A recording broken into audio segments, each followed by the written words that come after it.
Hello, everyone. Welcome to FinanceOlogy 101. Class is now in session.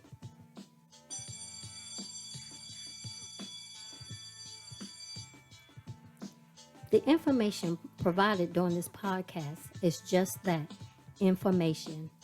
You will need to do further research to address your specific situation. Enjoy the session. Hello, everyone. Welcome back to Gifted Generations Presents FinanceOlogy 101. And this session is going to be something that's necessary that we need to talk about, but it's a topic that we really don't like to discuss. And it's about preparing for your funeral, your burial service, and the information that's absolutely necessary that we need to know to sort of make things a little less stressful when that time comes, because we like the title says, we all gotta go. And today joining us is, I'm gonna give his name professionally, CH Anthony Jr., but we call him CJ, and CJ Yep. is a funeral service licensee. Hey, CJ. Hey, Hello, you CJ. all. Hello, hello, hello. I appreciate you all giving me the opportunity to be with you all today. Oh, Well, welcome, we're welcome. we're glad to have you here with us because this is a topic, like I said, that we don't like to even think about, let alone discuss.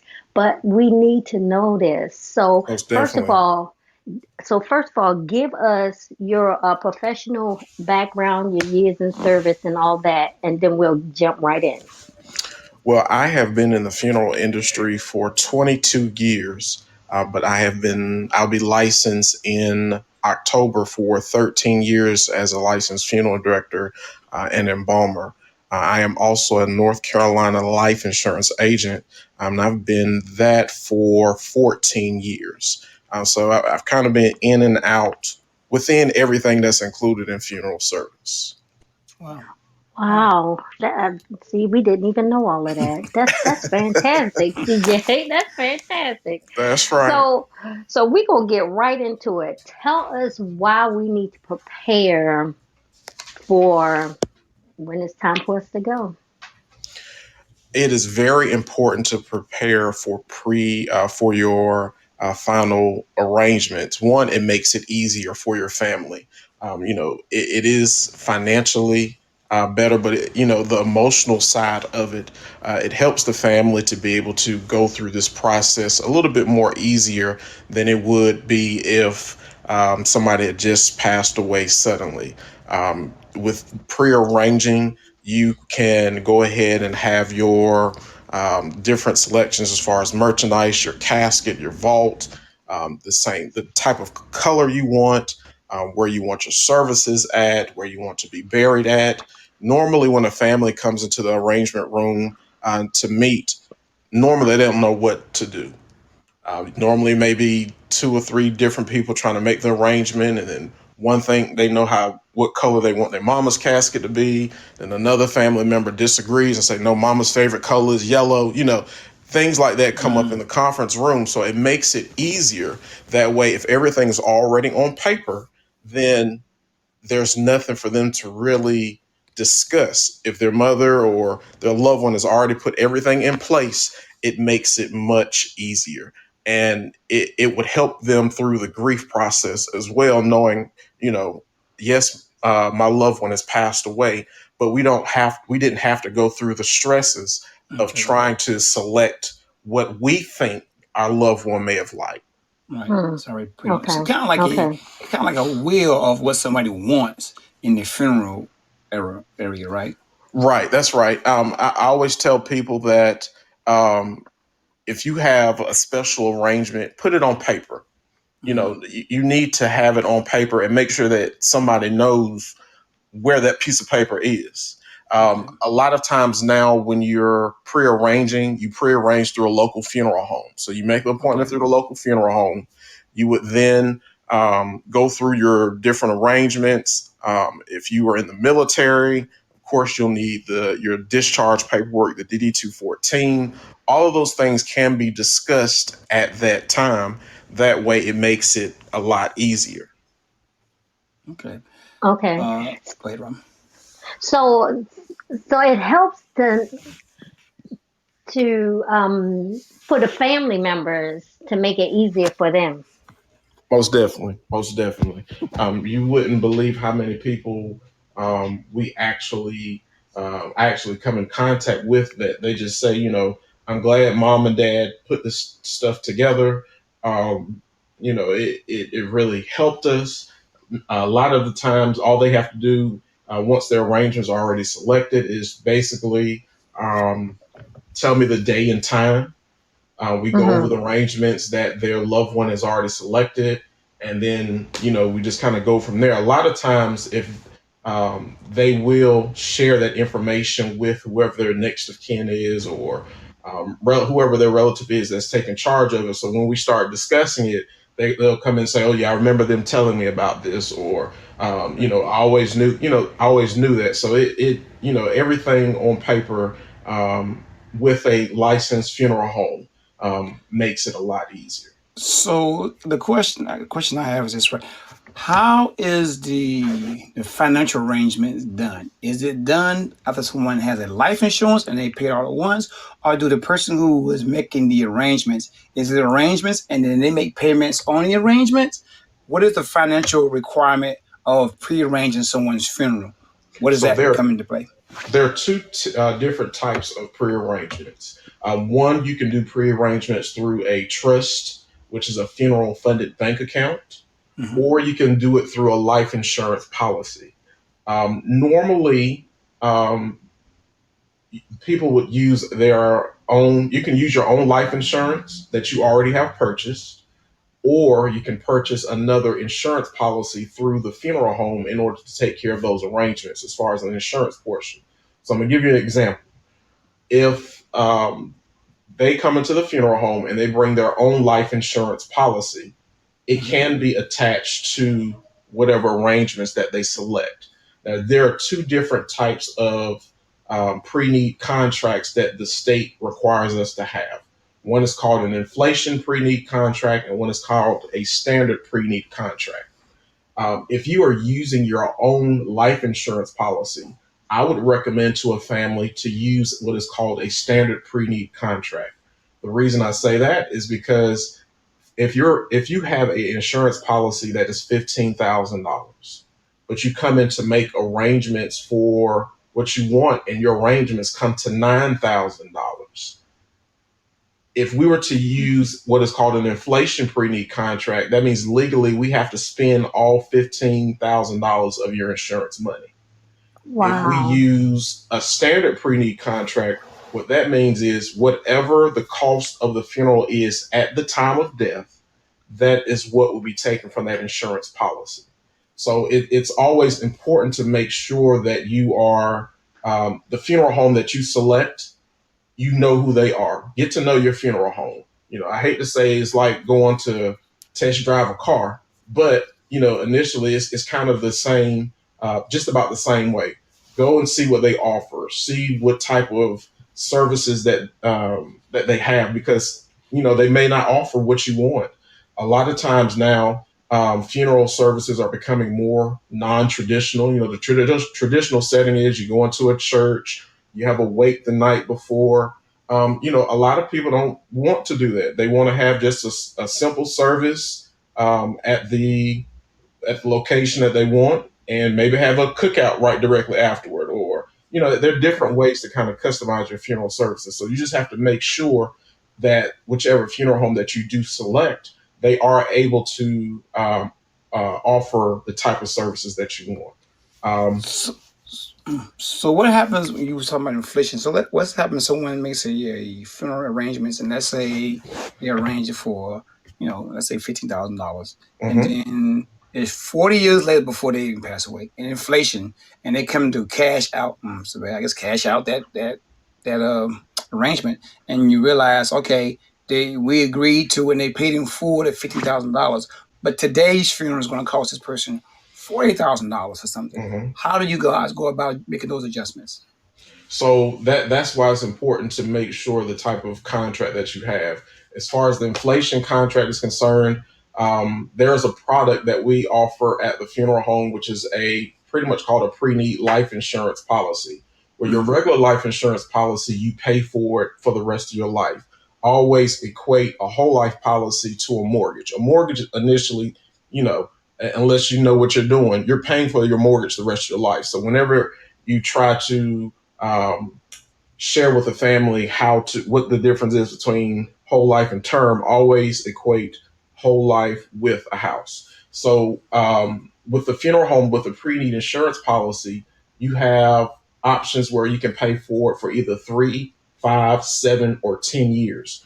But Mm-hmm. once it is paid for, it's considered a paid up insurance policy. Now, with this policy, it also keeps up with inflation. So as rising funeral costs come, that policy is supposed to keep up with it.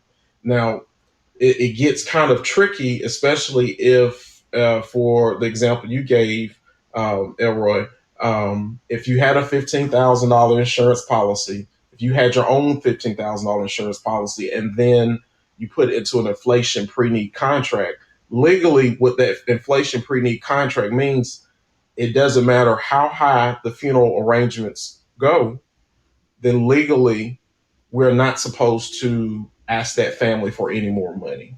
So it's Oh, a lot of funeral homes now, they are kind of very careful about how they arrange their actual pre-arrangements. But again, you'll learn that process again by going to your funeral home and just making sure that's who you want to use. Because, to be honest, not a lot of funeral directors are honest. Some funeral directors are out to try to take advantage of people. That's just me being keeping it 100. You just have to make sure that you're selecting the right place for your loved one. Um, Going back to the different types of funding mechanisms for prearrangement, the other one is called a trust prearrangement. So all that is, again, is a funeral funded bank account. You can put however much money you want to put into it at any time. It's not like your life insurance where you have to pay for it each month. You don't have to. You can pay $100 one month and you don't have any more money and come back a year later and put another $100. You can do that. However, I always recommend to families that they need to make sure that the account stays active. So continue to okay. put money into it, and those monies also draw interest to their account. And it's whatever the interest that has been declared through the bank that is used to fund the pre-need. So you can actually counsel it and say, I don't want this anymore. I'm gonna live longer than I thought I did, or I want the money back. Is that an option where someone can counsel their funeral arrangements? So you can cancel your free arrangements, funeral arrangements through an insurance policy. Okay. Every pre-need in North Carolina has you have to register the contract with the Board of Funeral Service. Okay. So if you are with one funeral home and you don't like what they're doing, you can easily transfer those arrangements to another funeral home. That's something Okay. that the state has mandated, where you have your freedom of where you want to go. The Okay. only thing is, as far as using a trust account, you would not be able to cancel that trust account unless you get a court order. So it's not Mm, like a bank account where you put money in and you can take it back out. okay. Legally, the only way those monies can come back out of that trust account is at death. Okay. Wow. Okay. So it pays to, like you said, know who you're dealing with, really vet them, do your homework and everything, because it could be a headache for you or your family member down the road if you are not with the right place. Most definitely, most definitely. You have to make sure that's what you want to do, because you don't want to go through that headache of trying to change things around. You want to make sure that you research as much as you can before you come into a funeral home. Now, of course, online you can find anything that you are looking for. However, research what it normally takes to do a pre-arrangement. That way you can kind of know what to expect when you go into a funeral home. You're not going to know everything, but at least have an idea of what you're going to see. All right. So I know this is the time of season, the last 18, 19 months, for lack of a better word, your business is probably booming because COVID is taking a lot of people up out of here. Right. What have you seen in these last 18 months, some of the mistakes that people have made that you would give advice to if you could do it, if you can say you can give them right now? I guess the main mistake that I've seen is just being prepared. Um, Okay. COVID caught a lot of people. Um, they caught them with the unexpected. They didn't believe their loved one was going to pass away. They never thought that this virus would actually take them. They thought, Right. they thought they may get a little sick, but not actually to actually pass away. So my advice would be, it doesn't matter how old you are. You can be 18, 19, and 20. The reason I started at 18 because that is the legal age that you can actually sign for your own prearrangement. But have that conversation. Go ahead and have things kind of in place. Give your family an idea of what it is that you want, because there's Wow. so many different options from funeral services, from burials to cremations. Don't have your family um, out not knowing what to do. Also, to make sure that you have some type of funding to fund for your funeral services.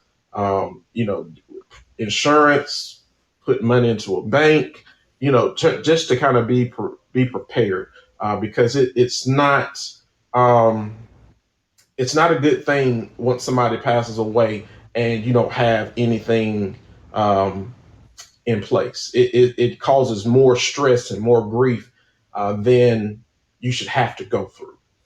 And we've So, seen a lot of that where, yeah, especially in our community, where someone passes away and they're funding. they're trying to collect money to have a Very good. service for them and to bury them, and that's stressful in itself It, to it's deal with the very sad. loss. Yeah, It's yeah. very sad. You see a lot of people trying to do GoFundMe. Yeah, yeah. When GoFundMe came out, um, it may have been a good idea initially.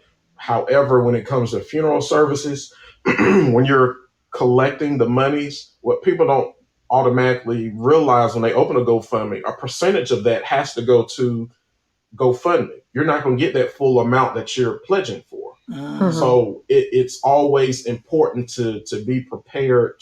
That way, you know what you are actually doing. That way, you don't have to do GoFundMe or do plate sales, or it's for our community. It's just sad, not only through this COVID um, pandemic, but just initially. We're just not prepared. We try to wait to the last minute to do it because we don't want to think about it. right, We're gonna live forever. Um, right. so it's just something that we just gotta kind of buckle down on.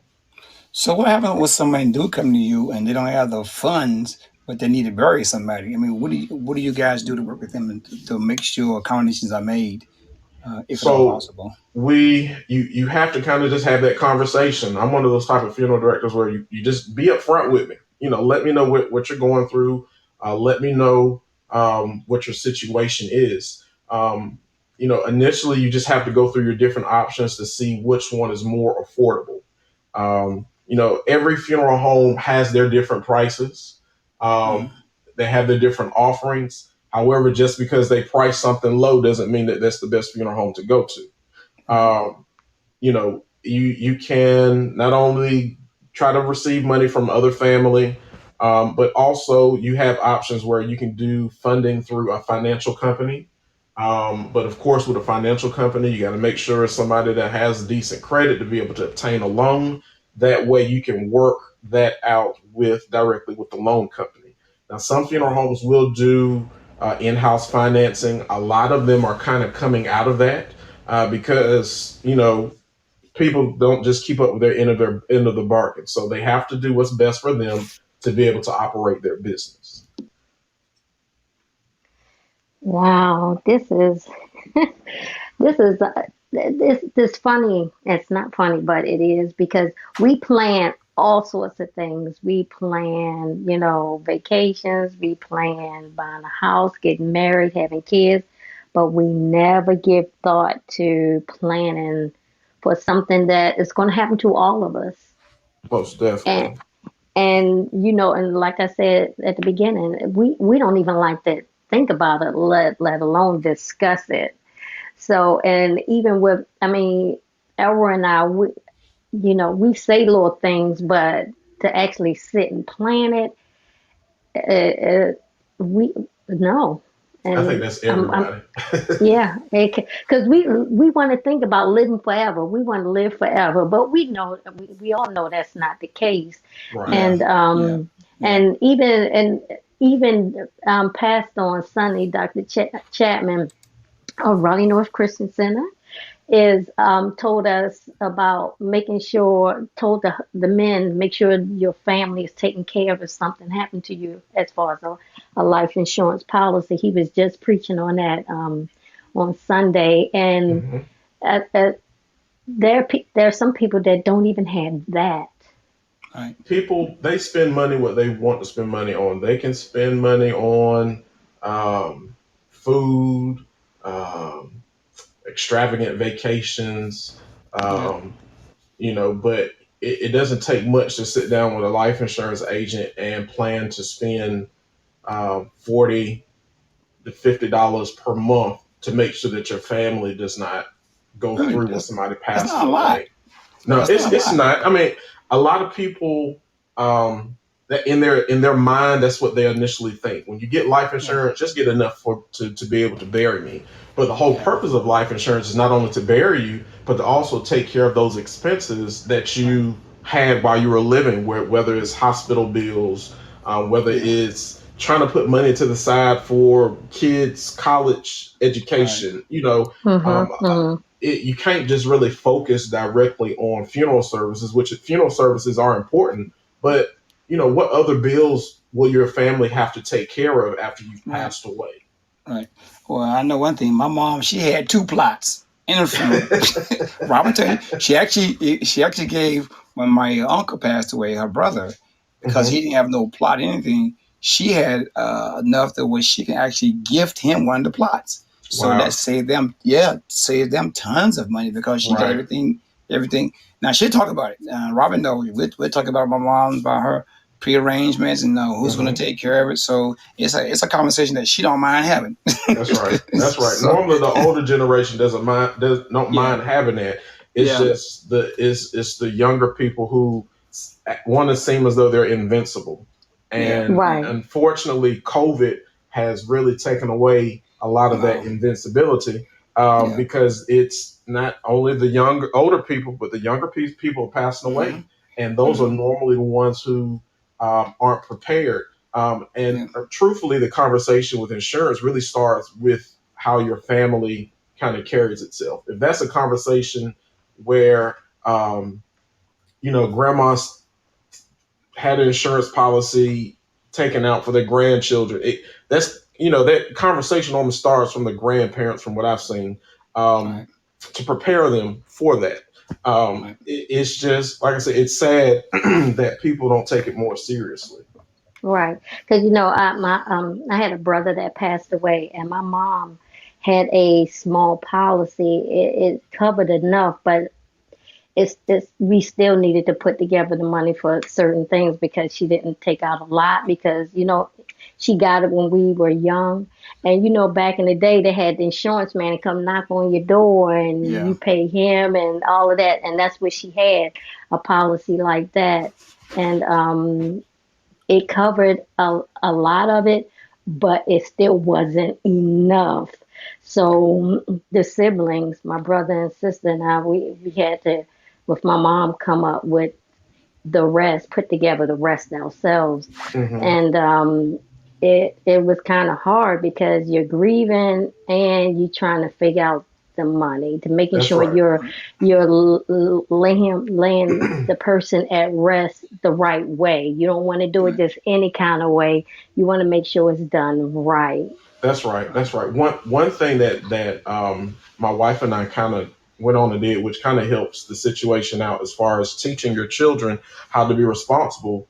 We went on and took insurance policies out on our children at a young age. Now, of course, Hmm. taking yeah, insurance policies out at a young age, one, economically, it's going to be less expensive because your right, children normally don't have any health problems. They're of good right, health. and you can get a pretty good rate at a high death benefit. With death benefit, what I mean by that is the amount of the insurance policy. What our Hmm. plan is to continue to keep that policy up and running until they get into that age where they can take care of it themselves. Themselves, So right? I believe that's a good way to start that conversation out with your children. That way they know how important it is. Right. Right. And like you, we did the same. We have policies on on all of us, all four of us, both our sons and ourselves, and we got them when they were first born. And Right. over the years, you can keep increasing it. At so many years, you can increase the amount.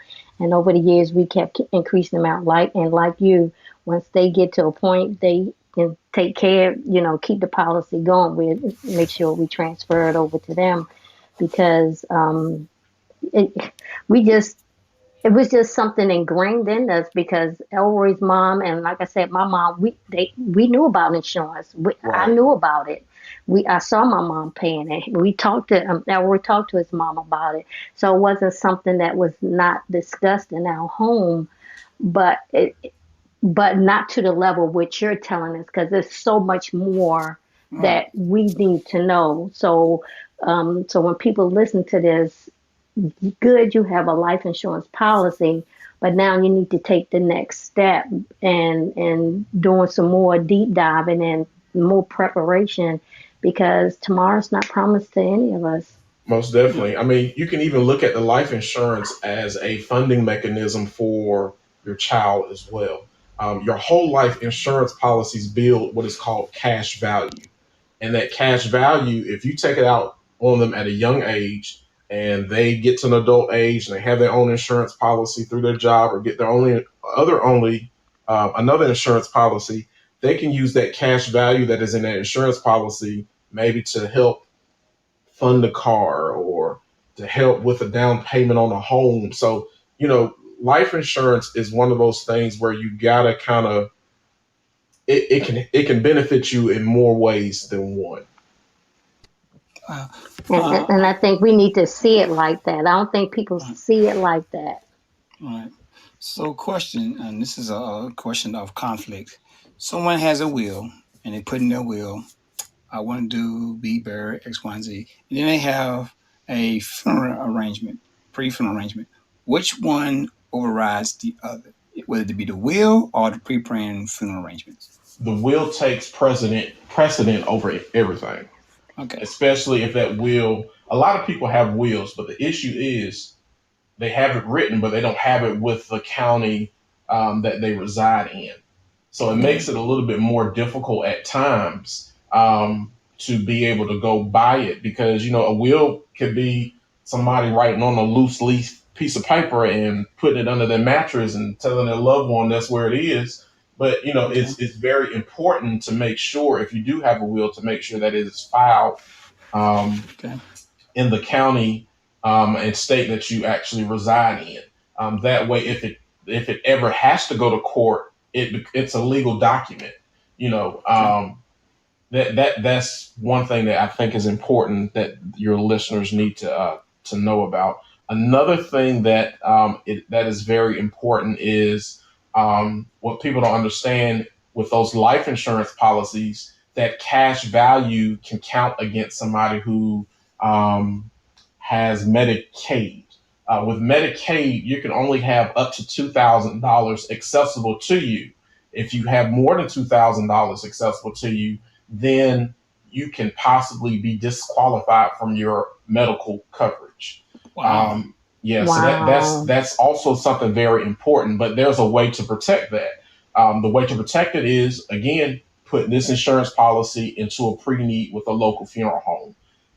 That is something that we see all of the time. A lot of people get nervous because they think, okay, Lord, I got to cash my insurance policy in, or I have to cancel it because I need my medical coverage. But it's really a simple fix. You contact your local funeral home, let them know you need to do what is called a medical spin down, and with that medical spin down, that pre need will protect that medical coverage.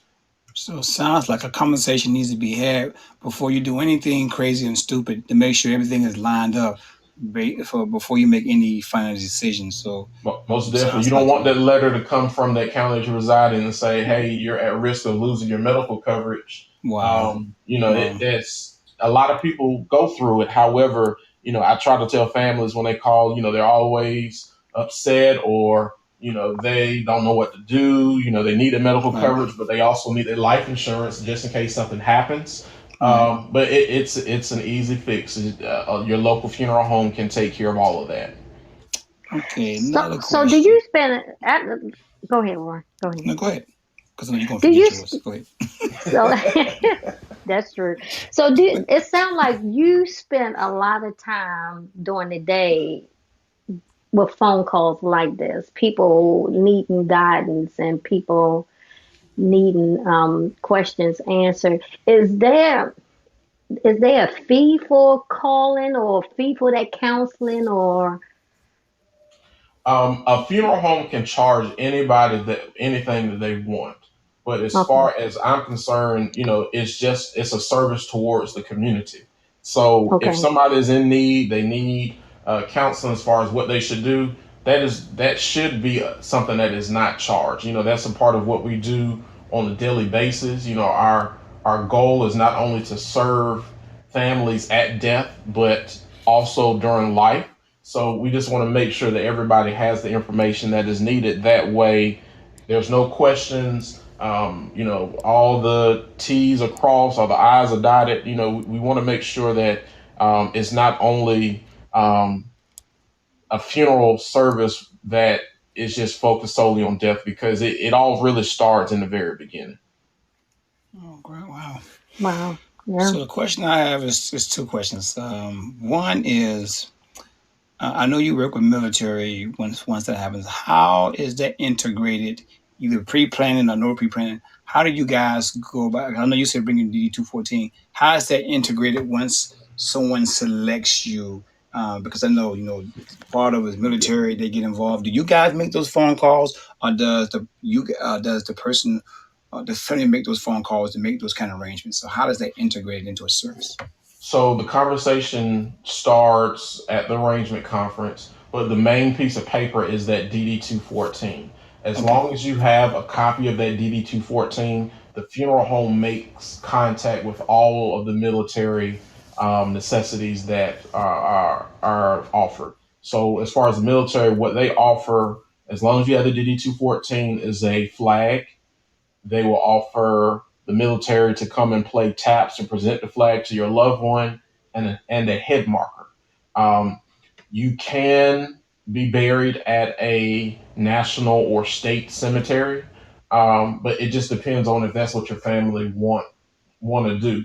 Normally, your private cemeteries or church cemeteries, there are no monies that are normally given to go towards somebody being buried there. It's just directly towards the military cemetery. But those three offerings, as far as the flag marker and them sending the branch of military to your service to present the flag and play taps. Now, if you were in the military for a while and retired in the military and have some time in, then they'll send the pallbearers, they'll send the firing squad. It just really depends on how long you've been into it. Okay. But Wow. all of that is done through the funeral home. Your funeral director will make sure all of that has been arranged. Wow. So this is kind of a sad case, but it's all about the numbers. Before COVID, and now you had COVID, you didn't got to give, I ain't talking about the dollar amounts in Mm-hmm. percentages. Since COVID has happened, how much has your business increased because of COVID? Um, COVID, I would say, um, has increased, and I'll just say overall in the state of North Carolina, I want to say funeral homes have seen maybe about a 40% increase Wow. um, of cases. Wow. That's a It's lot. come to a point where um, not necessarily the funeral homes in North Carolina, but funeral homes around the country have Right. kind of they ran out of room of where to try to get things situated. Wow. Um, Wow. COVID really caught everybody by surprise. Wow. Um, Wow. but it was a tremendous increase. That's why it's very, very important to make sure that you are covering yourself, you're covering your family. I know a lot of people are kind of speaking against the vaccinations Right. and wearing masks, but it is something that is definitely needed.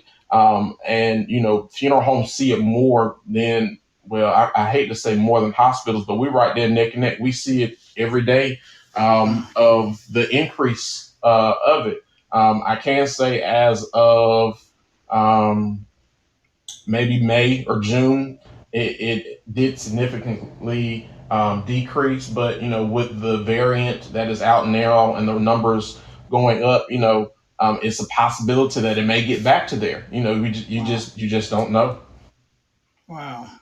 I guess no Um, mask, no mask, no vaccination. They may be seeing you pretty soon.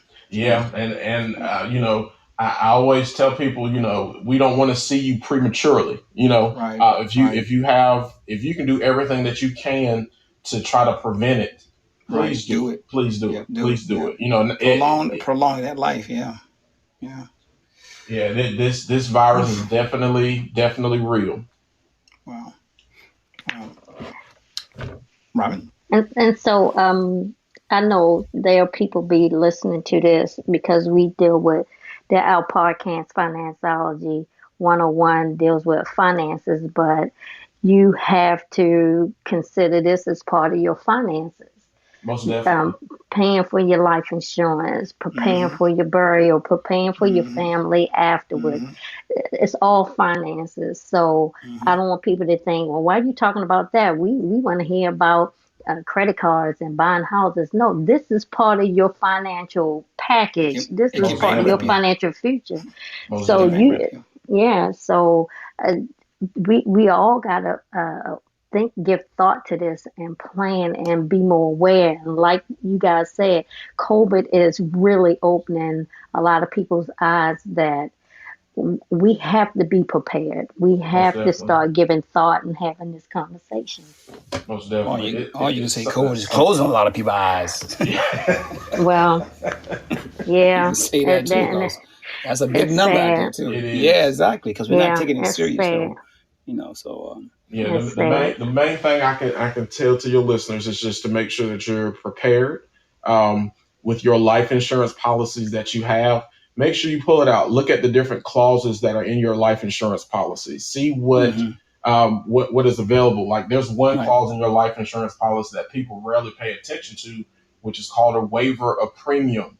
The waiver of premium says that as long if the person is ever deemed disabled, then the insurance company is supposed to pay that premium on that person's behalf. Wow. A Wow. lot of people have Mm, those that clause in there, but never know, but to continue to pay their own insurance. That's free money. If that's the clause is in there, you need to make sure that you're doing what you need to be able to use that Right. clause. Right. So make Wow. sure you pay attention to clauses. Make sure you pay attention to whom your beneficiaries are. Make sure that if you have a beneficiary on there that is not of legal age, that you have somebody on there that is of legal age, because as you know, if somebody passes away and they're 14 and 15, the beneficiary is 14 to 15 years old, they can't legally sign for the insurance policy to be assigned towards a funeral. So what Mm. that means is the family will have to come out of pocket to pay for the expenses because those monies will be put into a trust through the Shut insurance up. company and will not pay until age 18. Shut Um, up. wow. Wow. yes, so that is something that is very, very important. Don't put little John on there and he's 5 years old Jeez. and I did not um, know that. no, I mean, it's definitely real. Definitely real. They come in with that insurance policy. It's past the contestability phase, and what a contestability phase is in the state of North Carolina, I can speak for them. There is a 2 year contestability phase. That means the policy has to be in effect for 2 years before they pay the insurance death benefit with no issues. If the Mm, person passes away before those 2 years, then they will have to do a medical investigation. They'll have to see if the cause of death is from one of those health questions that you actually were supposed to answer on the policy, and if things don't line up, it is a good possibility that the insurance company will not pay. Now, normally funeral homes will not accept insurance policies that have not been in effect for 2 years. So you have to Wow. make sure you've had it in enough time to take care of it.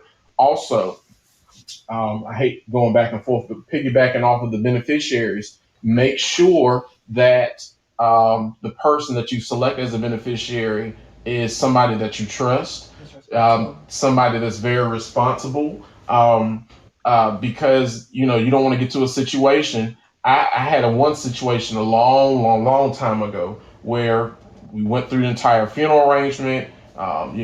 They bought food for the repast, and everything was assigned on our assignment. So the assignment basically says, out of the total of this policy, this amount is to be paid to the funeral home for those expenses.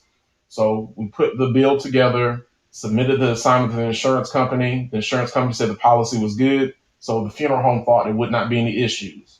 Then about a month or two later, received a letter, and they said, we are not able to honor your assignment because this policy, the monies have been taken because of unpaid child support. Whoa. Wow. So you have to make sure who you select is very responsible, because then that funeral home is sitting there with a bill that cannot be paid because child support wasn't paid. Wow. Count to me. Wow. So it's very important to make sure Wow. that you have everything in place. Those two are two big ones. Yes, So, most definitely. so you saying the government see this life insurance policy and come and take it to pay off it's stuff like that? Can they do it for taxes as well? Unpaid taxes. I I'm mean, pretty sure they can. If it gets to, if they wow. see that it's a policy that's large enough and nothing has been done in years, your social security number is attached to everything when it goes to the insurance company. It's attached to the funeral home assignment. The claim paperwork that the insurance company sends is attached to that. They can find it. Wow. So it is true. You can't Wow. avoid death and taxes. That's very true. God, so Moses. Yep. Wow. That's just something you just stung me with those. Woo. Yeah. So it's Wow. death brings out a lot. However, it is something that you don't want to go through. However, you need to prepare for it. You definitely need to Right. have that conversation. Now, is there a way for the person that's the beneficiary or say the funeral home to vet the policy to see what's outstanding out there for this person, the deceased person, this to see if the money can be taken away? Is there a way to check that before you start making arrangements and all of that? Um, yes and no. It all depends on the insurance company. So once the Mm, funeral home receives the insurance policy from the family, the funeral mm, home would have to call that insurance company just to verify it. And one question that I ask on all insurance policies when reporting the death is has the policy passed the contestability phase? Are there any loans against insurance policies? Because people do take okay. loans off of it to try to use for other expenses. Or are there any Right. liens against this insurance policy? If they can answer those three and tell me there are none of all of those, then we're good to go. Now, of course, Okay. people do take loans off of policies, but you have to make sure if you take a loan off an insurance policy, it's a loan. So that means you need to repay it. If you don't repay it, then at the time of death, whatever that loan amount is, they're going to take it out of that death benefit. But Right. what people don't understand is the interest off of those loans continue to eat up the insurance policy as well. Okay. Wow. Wow. Wow. This has definitely been an eye opener. Wow. Wow. Wow. Yes, it has been. Well, I'm gonna wrap up, Rob. Okay. And CJ, is there a way if people wanted to contact you provide them with that information if that's okay. That's fine. So on Facebook and Instagram, you can find me at C.H. Anthony Jr. There are no periods in it, just C space H space Anthony space Jr. Jr. on both Facebook and Instagram. You can also, if you need to email me, you can email me at canthonyjr@gmail.com. So between those, you can get in contact with me. I'll respond to you. If you have questions about insurance policies, let me know. If you're interested in pre-arrangement for yourself, let me know. I'll be glad to assist you. Even if your listeners are outside of North Carolina, I do have connections with other funeral directors around the country. So just let me know, and I can put you in contact with somebody who will be able to assist you. Well, thank you so much. Elroy, you want to provide our contact information? Sure. So at Gifted Generations, we help lives by improving one's personal finances. We remove the stress to everyday financial management. By the way, we also have a budgeting app. Check it out to change your life. The app is called Bags of Money. It's out on Android right now, and we're working very hard to get it out on Apple pretty soon. This is a great app because it can predict your checking balance any month, day, year, in the future. Once you get your income and expenses in, you can look a month down the road. It can predict your actual predicted checking balance based on your spending habits. It is great to have, so I advise you to go out and get it today. We also have a Facebook page. You can find us at on the Facebook website at Gifted Gen LLC. At our IG account, Instagram account, it is gift.gen. That's GIF.gen. And of course, on YouTube, you just plug in the search name of Gifted Generations LLC. We will come up.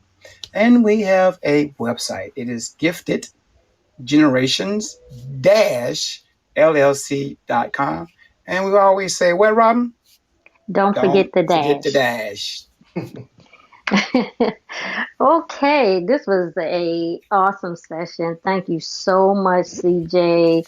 I pray that my prayer is that people will listen to this and be blessed and start preparing and at least start thinking about it and then start working Yeah. on preparing for this Yeah. because this was definitely eye opening and this Yeah.